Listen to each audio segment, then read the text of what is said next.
Aint with the cornastorepodcast. We're going to do an impromptu video on the whole Kwame Brown situation, man. So, now how you feel about that, man? Hey, man, let me just say this right off the bat. This has been a very, very entertaining free fall, whatever you want to call it, back and forth, if you may. Mm-hmm. Guys, Kwame might be a bust in basketball his whole career. He came with real-life topics, real-life stories that, I mean, I guess people knew about it, but, you know what I'm saying? We didn't speak on it the way he put it out there in the air. And some things about Steven Jackson that a lot of people feel was true. Yeah. You know what I'm saying? A lot of people felt what Kwame Brown said was true, just hands down. I'm going to be honest, man. I'm really I'm on this side. You go ahead. Yeah, me too, man. He dropping nothing but bombs. I mean, they can't really attack his points. They just want to use ad hominem to kind of make him look bad. Look at what Charlamagne did on the Breakfast Club, trying to say that he's going to snap and talking about his brothers and his father. I'm like, come on, man. Like, at the end of the day, Kwame has not had any type of violent history. I mean, he had like a couple of arrests for like a DUI and like some disorderly conduct or whatever. But other than that, man, to me, like as fans, we can't really use the word bust anymore because no matter what NBA player, as far as their production, as long as they make it to the NBA, they are a success story. Hey, guess what? They rich. So how we gonna talk about somebody that, guess what? Okay, you think he a bust? He a fucking millionaire. And guess like he said, and the people out here on the street couldn't play Kwame Brown 1-on-1 and win. He'll bust your ass. No one can beat Brian Scalabrine in a pickup game. Have you seen his videos? The White Mamba? The White Mamba. Yeah, I heard of it, but I ain't. But still, like you said, the 12th man on each team will bust your ass. You can't beat the niggas in the G League. You know what I'm saying? Yes. So, yes, exactly. So this is just for the everyday person. It's like, dude, how the fuck you gonna talk about somebody? And I mean, like I said, they NBA players, they put the stuff out about him, and he wasn't A or B player. He might not even been a C player, you know, grade wise.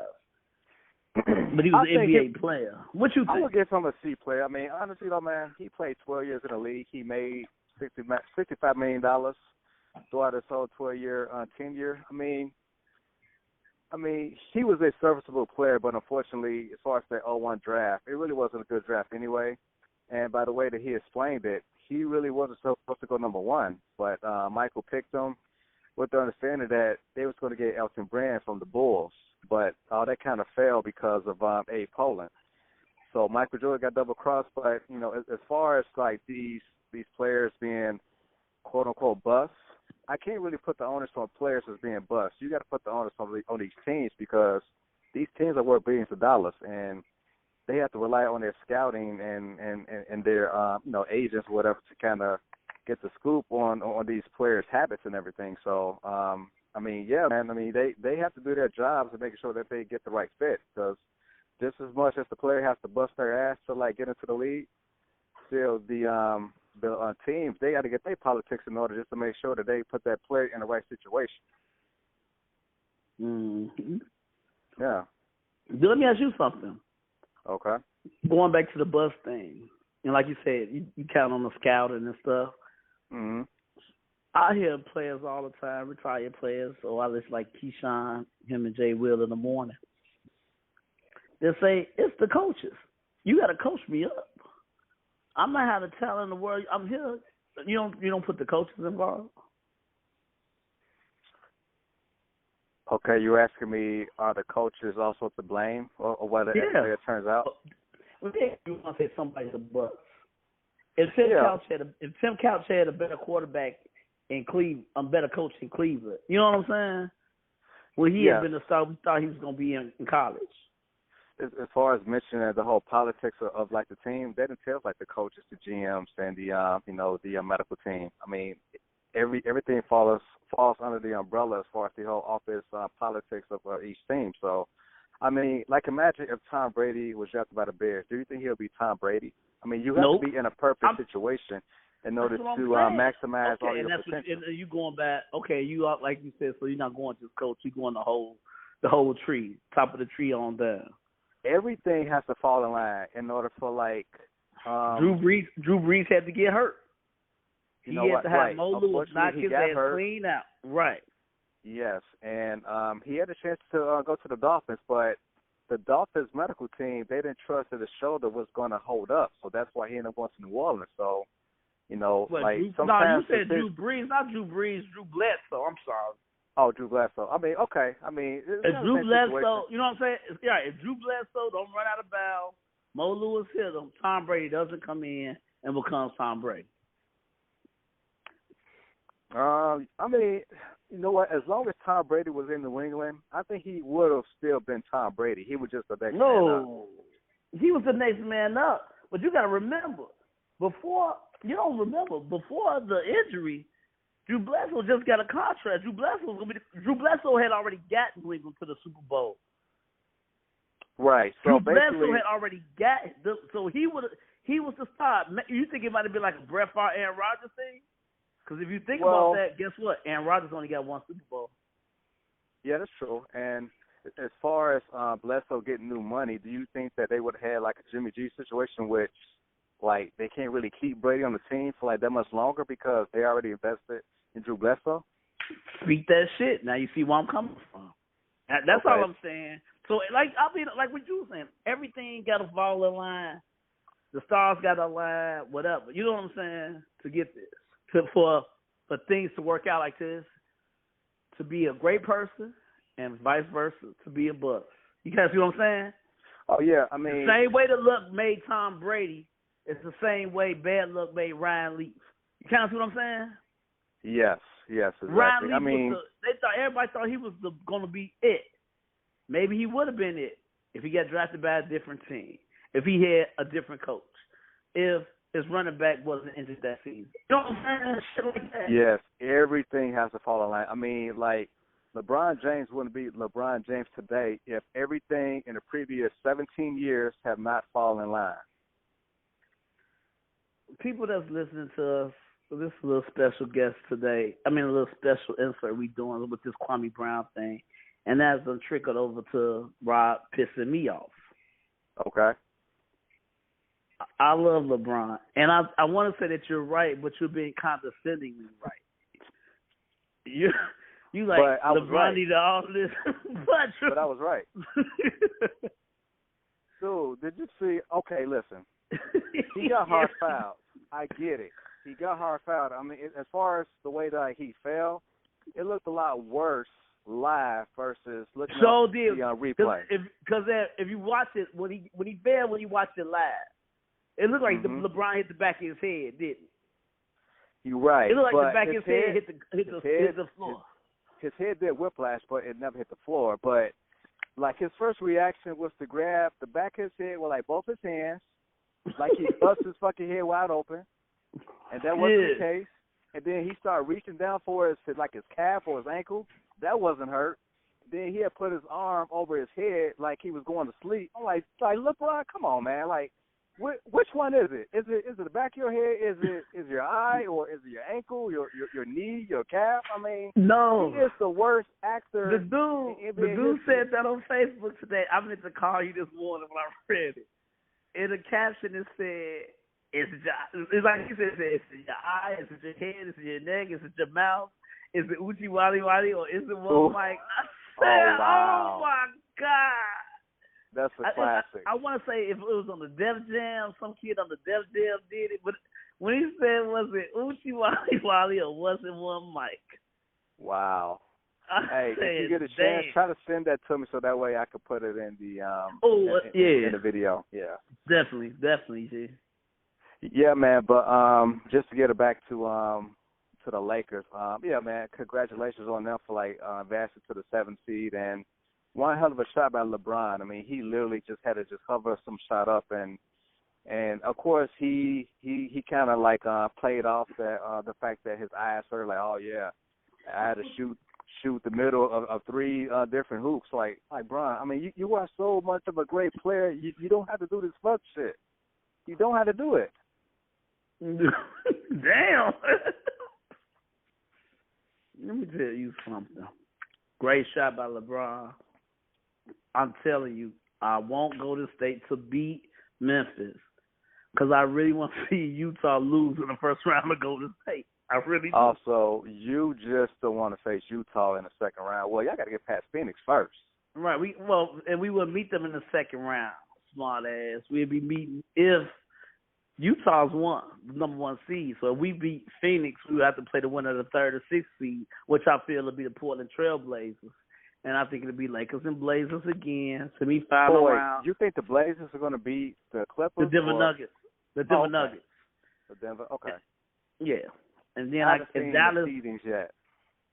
Yeah, Dallas. The Clippers are 4. Dallas is 5. Denver 3. Portland 6. Of course, Phoenix and LA 2-7. And then like I say Utah's 1, and hopefully Golden State will win and be 8. But I can see Golden State winning. I want to. How many times the 7th and the 8th seed won their first round bid in the Western Conference? Oh, I don't know. I don't think it's never happened. I mean, we had a couple AFCs beat 1 season in Denver and Seattle back in '94, well, and then you had. Yeah, those were best of 5. Make sure you let people those know best that. of 5, of course. They was best of 5. Remember, the New York Knicks beat Miami in Miami, Game 5, Allen Houston. Yes. Well, that was the Eastern Conference, though, but you mentioned Western Conference. Right, but I'm just saying a lot of ACs have won. But it seems like the 7th seed never really beats the 2, I mean, I don't see why it's going to happen this year if it never happened. Oh, man. Like I say, man, the disrespect is real today. You know what, man? I mean, the Warriors skeleton crew is literally out there busting their ass, and like the Lakers literally barely beat them. The Lakers are having to their chinny chin chin. That's how much that they exerted so much energy just to beat the Warriors. And honestly, though, man, like that was one key turnover that like Steph had, in which it kind of like blew the whole game because they had a 3-point lead. Steph was dribbling the ball. I mean, like to me, Steph loves to kind of like teeter like along the baseline for some reason. Mm-hmm. But like Caruso made him bounce the ball off his foot. I'm like, come on, Steph, you can't have a careless turnover like that. I mean, go into the middle of the court and like have some options. But listen, I didn't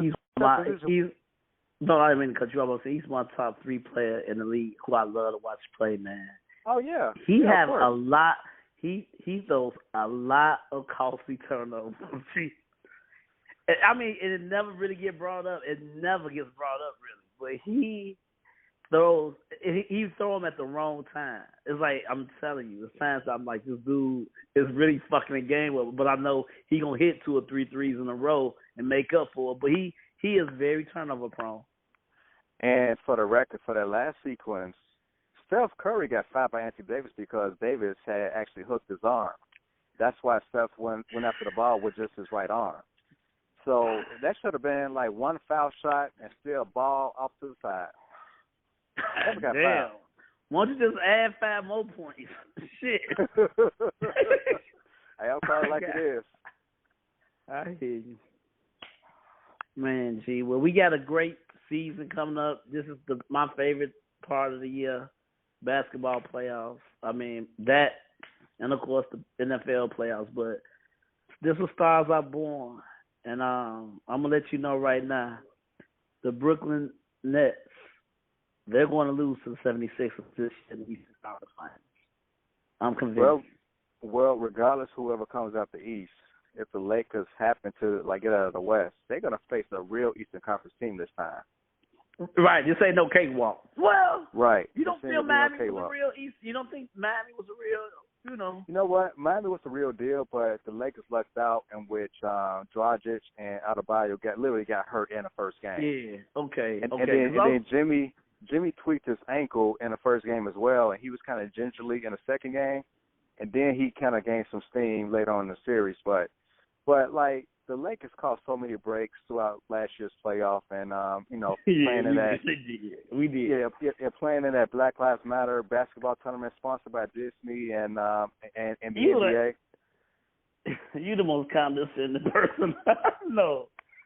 I mean, that was a Black Lives Matter tournament, right? Because I've seen Black Lives Matter painted on the basketball court, right? It was a Black Lives Matter. Okay. But sponsored by Disney. Yeah, sponsored by Disney and what was that beer? It was Michelob. Yeah, sponsored by Michelob, Disney, and the NBA. The Black Lives Matter tournament. Hey, they were talking about that. The Black Lives Matter for. They was all going to sit out a couple games, right? So they were just doing business as usual. But Disney, Michelob. You know what, Rob? Even when you right, you're an asshole. Use that for your solo podcast. Even when I'm right, I'm an asshole. Yeah, man. Hey, man. Hey, thanks for this impromptu, man. I have to get back in and do some more work. But yeah, man. Hey, Zep, a pleasure, man, and hopefully we'll get some more content in the coming moments, man. We get it real soon. Like I said, these impromptu. We're gonna be doing this for a minute while everybody on the hiatus. You'll still hear from me and Rob, man. We be out there like just check in, sign in, give us a like. You know what I'm saying? Subscribe. You know. Yeah, that's what's up. I appreciate that, bro. All right, man. You take it easy, man. We'll talk to y'all later. All right. Well. All right. Peace.